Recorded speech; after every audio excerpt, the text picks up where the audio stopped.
Hey everyone, welcome to another deep dive. Yeah. Today we're going to be talking about toxic masculinity. Okay. But also we're going to be looking at All right. an interesting solution that's proposed to that problem. Interesting. And that is matriarchy. Okay. So we're going to be taking a look at an article from TATANKA Okay. called The Global Resurgence of Toxic Masculinity, Its Roots, Consequences, and Solutions. Mm-hmm. Now, TATANKA is an organization that promotes matriarchal principles. Interesting. So we're getting a pretty unique perspective here. Yeah, I mean, that's really interesting to kind of reframe this conversation, not just to be focusing on a problem, Right. but to kind of be looking at a systemic solution. Like, how could we actually shift Yeah. the way that we do things as a society? So let's unpack this a little bit. Okay. Yeah. First of all, let's just define toxic masculinity. Right. I mean, we've all heard the term. Yeah. But what are we actually talking about here? Right. Well, so when we're talking about toxic masculinity, we're talking about certain harmful attitudes and behaviors that are often associated with traditional ideas about what it means to be a man. Okay. So, we're talking about things like emotional repression, Wow. aggression, using violence as a first resort, Right. always needing to be in control, constantly seeking dominance. Okay. So those are some of the characteristics. Yeah. Now, these attitudes obviously don't just affect the individual man, right? There are Okay. ripple effects throughout society as a whole. Exactly. It's not just about individual behavior. It Yeah. really does have these broader societal implications. Absolutely. So, for example, think about the pressure that men face to be strong and stoic, Right. to not show any emotions. Yeah. That kind of emotional repression can be incredibly damaging. Right. It can lead to mental health issues, substance abuse, difficulty forming healthy relationships, and even suicide. Yeah. I mean, and that really does connect to some of the statistics we see out there. Absolutely. I mean, men are significantly more likely to die by suicide than women. Yes. And many experts say that, yeah, toxic masculinity plays a role in that. And so you see, it's not just about men being, jerks to women or anything like that. Yeah. It's really a deeper issue that hurts everybody. Absolutely. Men, women, the whole society. And the article brings up colonial Australia as an example here. Yeah, and this is a really stark example of how a skewed gender ratio Okay. can exacerbate these toxic behaviors. So there were more men than women? Exactly. Oh. There was a large surplus of men in colonial Australia. Okay. And this led to, really intense competition for limited resources, for social status. Okay. And it just intensified aggression and violence. And the pressure to conform to these hyper-masculine ideals Yeah. was immense. And it led to a culture where men were basically emotionally stunted Right. and very prone to destructive behaviors. So it seems like it's not just the presence of more men, Right. but it's the lack of kind of a counterbalance. Exactly. It's that imbalance Yeah. that really throws things off. And it really does make it clear that this stuff doesn't exist in a vacuum. Right? Absolutely. Historical context is crucial. Yeah. These patterns don't just emerge out of nowhere. Right. They're deeply ingrained in our social structures. For sure. And speaking of social structures, for centuries, patriarchal systems, which is where men hold most of the power, Yeah. have been shaping societies around the world. Exactly. And dominance and control have been really the hallmarks Mhm. of what it means to be a successful man. Right. Within these systems, dominance and control have been seen as like the key ingredients for successful masculinity. Yeah, it's almost like a blueprint. It's like a recipe for toxic masculinity that's been passed down through generations. And toxic masculinity also harms women, right? By marginalizing anything deemed feminine. Precisely, it's not just that men are being aggressive or domineering, Right.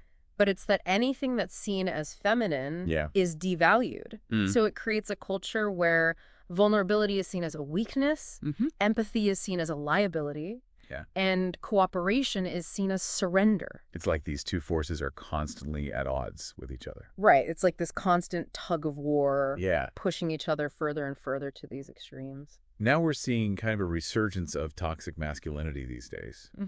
Why do you think that is? Well, the article argues that a lot of this stems from this perception that men are losing power as women gain more equality. Oh. It's like a backlash. a fear response Yeah. to a shifting social landscape. Okay, well, you would think that greater equality would be a good thing for everyone. It absolutely is. Right. You know, studies show that societies with greater gender equality are more peaceful, more prosperous, and more innovative. Yeah.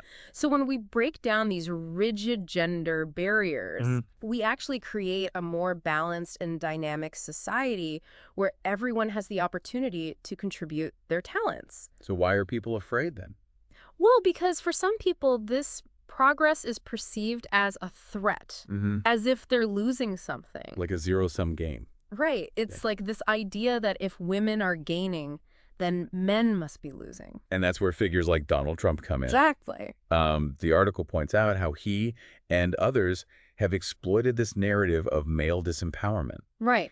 And they've used this divisive rhetoric to appeal to those anxieties and ultimately to consolidate their own power. It's a very classic tactic, you know, create a sense of threat Yeah. and then position yourself as the savior. The only one who can fix it.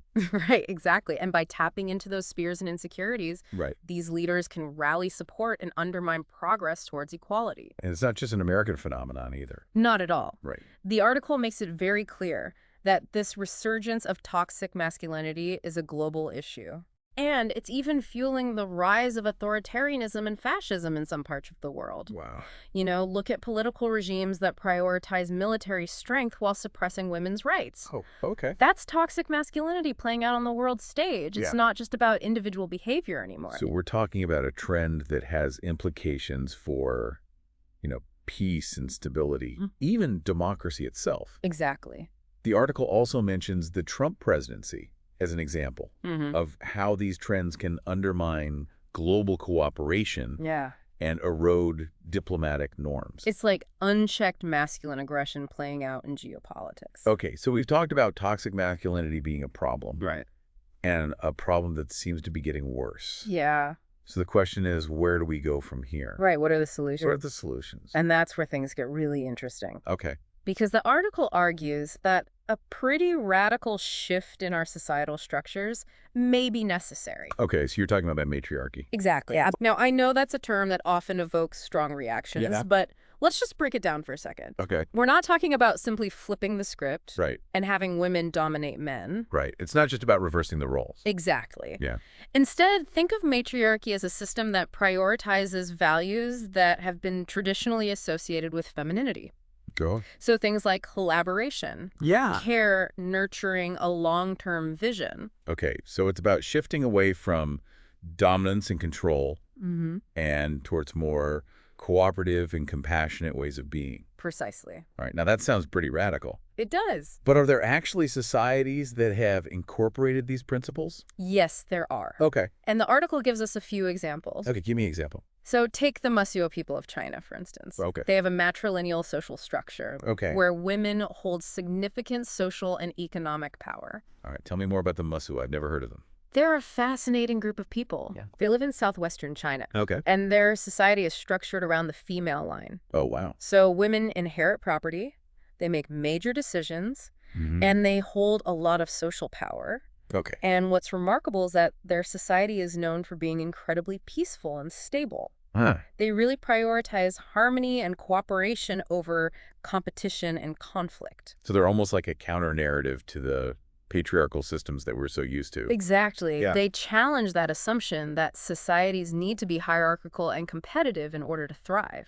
Yeah, they're flipping the script. They are. And it really does raise the question, what if the solutions to many of our global problems lie not in doubling down on those traditional hierarchical structures, but actually embracing a more cooperative and compassionate approach? That's the big question, isn't it? It is a big question.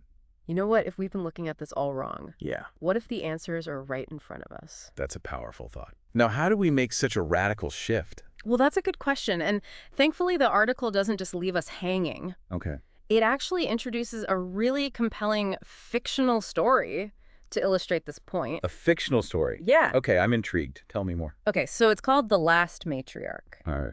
And it's set in this kind of dystopian future where the Earth is on the brink of collapse due to, you guessed it, unchecked toxic masculinity. Oh, wow.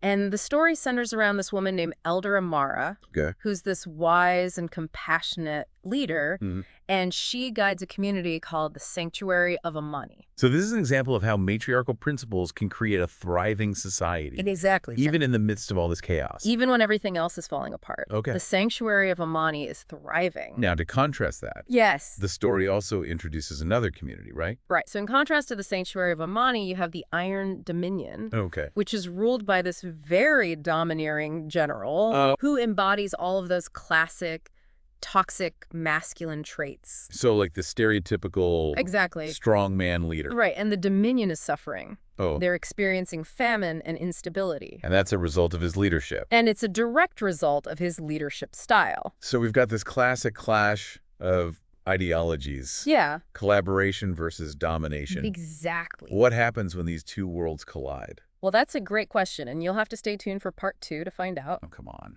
But I will say that this story raises some really crucial questions. Okay. About the power of leadership, the potential of matriarchal principles, and the choices that we face in our own lives. All right. Well, I am hooked. Good. This is definitely giving me a lot to think about. That's what we're here for. For sure. And in the next part of our deep dive, we're going to explore the last matriarch story in more detail. Okay. And we'll also discuss how its message connects to our present-day reality. Looking forward to it. So stay tuned, folks. This deep dive is just getting started. We'll be right back. Welcome back to our deep dive into toxic masculinity and this whole concept of matriarchy. Yeah, last time we left off right with a cliffhanger. Yeah. Would the Iron Dominion accept Elder Amar's proposal? Right. Would they actually embrace this new way of being? So did the general agree to her terms? He did. He did. He did, but reluctantly. Okay. He was desperate. Yeah, his people were starving. His people were starving, and his grip on power was weakening. So he didn't really have much of a choice. He didn't really have a choice. Amar's offer of aid was his only option. Right. But in his mind, he saw this adoption of Amani's governance model as like a temporary measure. Okay. Just a way to get what he needed and then revert back to his old ways. But he underestimated her. He underestimated the transformative power of those matriarchal principles. So it wasn't just about sharing resources. No, it was about sharing a whole new way of thinking. Right. And being. Yeah, like a whole new paradigm. Exactly. And as the people of the Iron Dominion started to actually experience the benefits of this collaboration, the mutual respect, the shared decision-making, their attitudes started to shift. Okay. They saw how prioritizing the well-being of the community as a whole, rather than just individual dominance, actually led to greater stability and prosperity. So they're like, wait a second, this is actually working. Exactly. This is actually making our lives better. But what about the general? The general. Well, he clung to his old beliefs. Okay. He saw this change as a threat to his authority. It's like that classic tale of, someone in power just resisting change. Absolutely. Even when it's beneficial. Even when it's clearly for the greater good. Yeah, and I'm guessing this story doesn't end there. No, it doesn't. The story takes a bit of a dramatic turn when a natural disaster strikes the region. Oh, wow. Both the sanctuary and the Dominion are affected. Okay. And their survival depends on them working together. But so this is like the ultimate test. It's in this moment of crisis that the general is really forced to confront his deeply ingrained beliefs. So he can't just stick his head in the sand anymore. No, he can't ignore it anymore. He sees the strength and the resilience of Amani's community. Okay. Their ability to adapt and overcome these challenges through cooperation and mutual support. Yeah. And he sees the failings of his own leadership style. Oh, wow. How his need for control and his distrust of others has actually hindered their ability to respond effectively. So the crisis becomes like a catalyst for transformation. Exactly. It's in those moments of upheaval that our true values are tested. Yeah. And for the general, this crisis becomes a turning point. He starts to see the wisdom in Amara's approach, the power of collaboration and empathy. It's like he finally gets it. He finally starts to understand that true strength lies not in domination, but in the ability to build trust and work together for a common goal. And that's a powerful message, isn't it? It is. It suggests that even those who seem most resistant to change can evolve when they experience the tangible benefits of a different way of being. So are there real-world examples of this? Oh, absolutely. We talked about the Mosuo people, right? But there are other fascinating examples as well. Like who? We'll take the Minangkabau people of Indonesia, for example. Okay. They are the world's largest matrilineal society. Wow. Their culture really emphasizes communal living cooperation and consensus building. Okay. Women hold a significant amount of social and economic power, and their leadership is often characterized by this focus on harmony and the well-being of the community. And their society has been successful. They have. Okay. Their system has proven to be incredibly resilient. Yeah. Adapting to challenges and maintaining social stability for centuries. So it's not just a theoretical idea. No, it's a living, breathing example Right. of the power of these matriarchal principles in action. And I imagine it's not just limited to specific cultures or societies. Yeah. No, not at all. Right. We can also see these principles reflected in the leadership styles of many successful women throughout history and in the present day. Are there any particular examples that come to mind?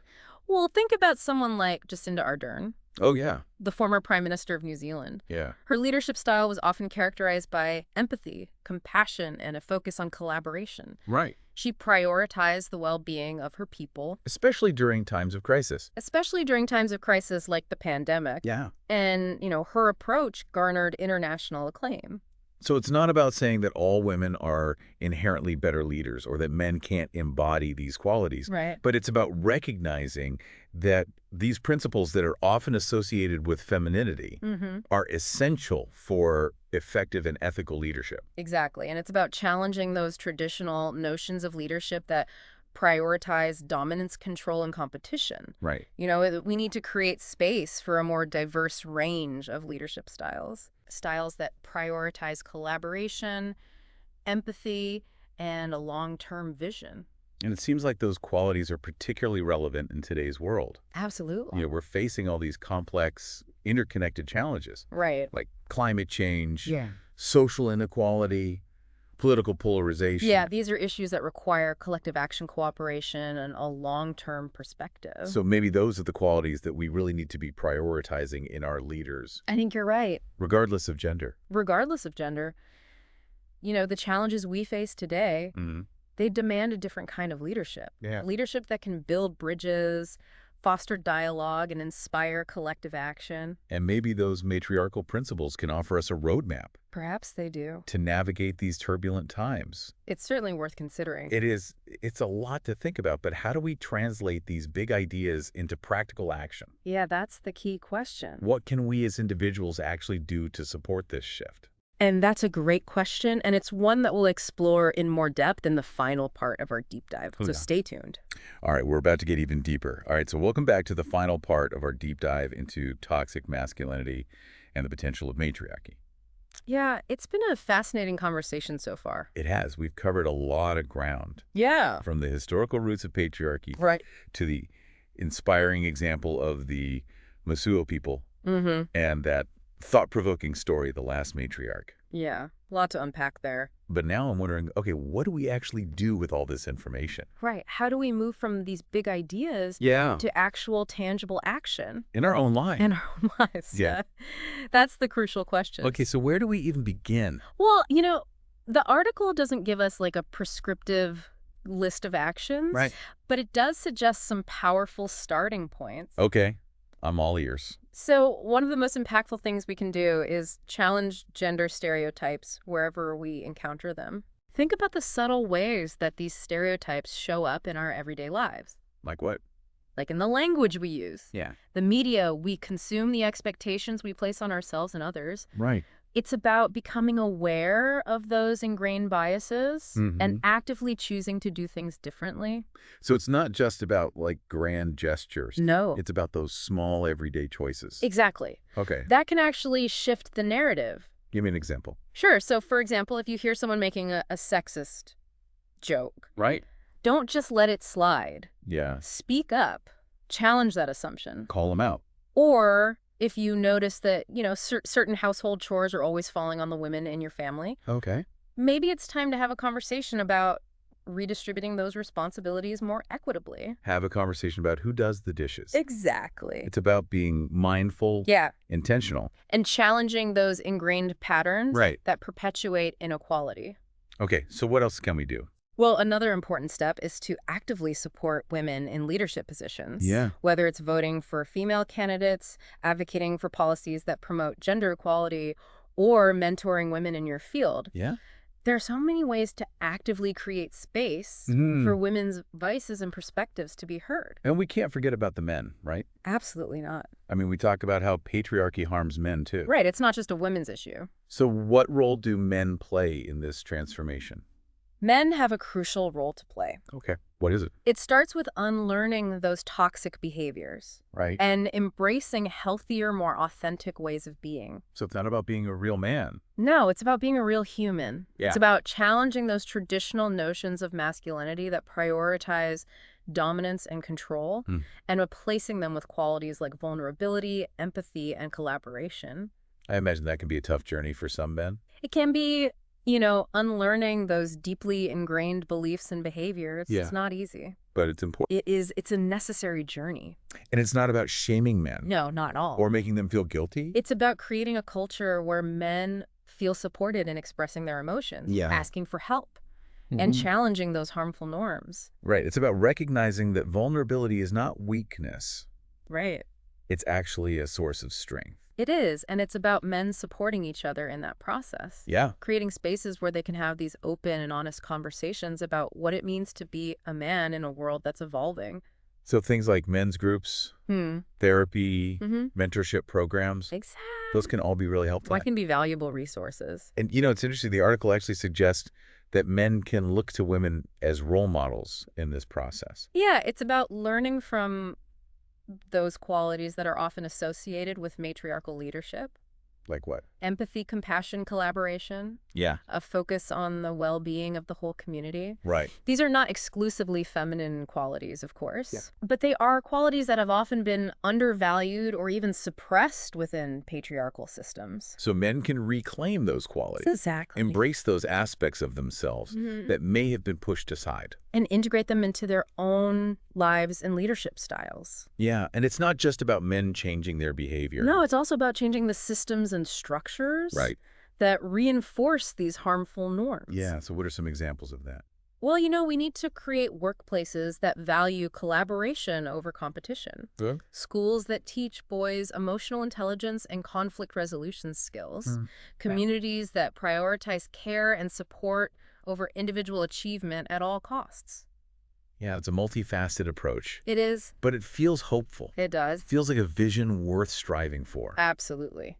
And, this all kind of ties back to that powerful question that the article poses. You mean the one inspired by The Last Matriarch? Yes, the one about what actions we can take to build a society based on the principles of the sanctuary of Amani. Yeah, that's a big one. It is. It's a challenging question, but it's also really inspiring. It is. It invites us to dream big, Yeah. To envision a world where power is not about domination, but about empowerment. Exactly. Where leadership is defined by service, not self-interest. And where we prioritize the well-being of all beings, not just a select few. Right. It's a tall order. It is. But it feels like the kind of world we need to be striving for. Absolutely, especially in these times of increasing division and uncertainty. And as we conclude this deep dive, I want to encourage everyone listening to sit with that question. Yeah, let it spark your imagination. Let it fuel your actions. Because even small changes multiplied across millions of individuals can create a ripple effect. They can. That transforms the world. So the future is not predetermined. No, it's not. We have the power to create the world we want to live in. We do. So let's challenge those harmful norms. Let's embrace those matriarchal principles. And let's build that future together. Absolutely.